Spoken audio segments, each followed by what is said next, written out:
எல்லோரும் பாசிட்டிவாக பேசி கைத்தட்டல் வாங்குவாங்க, இவர் நெகட்டிவாக பேசி கைத்தட்டல் வாங்குறாரு. அது கூட அவர் பார்த்திங்கன்னா அவருடைய ஒரிஜினல் லைஃபு, அவருடைய மலேசியாவில் பேசின ஸ்பீச்சு இதெல்லாம் பார்த்தா அவ்வளவு ஆச்சரியமாக இருக்கும். மலேசியாவில் இவரை பெரிய ரெஸ்பான்ஸ் பண்ணி இவரை பேசுறதுக்காக கூப்பிட்டு போயிருக்காங்க.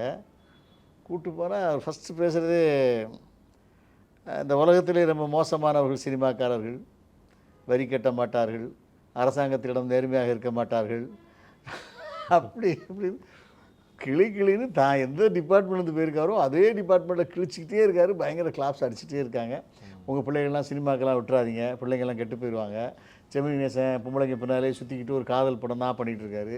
எம்ஜிஆர் ஒரே மக்களை ஏதோ ஒரு வகையில் தன்வயப்படுத்தி, மக்களை தன்வயப்படுத்தி ஏதோ அவர் விருப்பத்தை பண்ணிகிட்டு இருக்காரு. சிவாஜி கணேசன் குடும்ப பங்காக நடித்து அவர் ஒரு பக்கம் மக்களை ஏமாத்துறாரு. இது தன்னிலிருந்து எல்லாரையுமே கிளிக்கிறாரு, ரசிக்கிறாங்க. அது எனக்கு அது மேலே அவர் மேலே ஒரு பெரிய மரியாதை வந்துச்சு முதல்ல. அனைத்து நோய்களுக்குமான குணம், அழகு தரும் மூலிகைகள், ஆரோக்கியம் தரும் மருத்துவர்கள். டாக்டர் ஸ்ரீவர்மாஸ். அழகும் ஆரோக்கியமும்.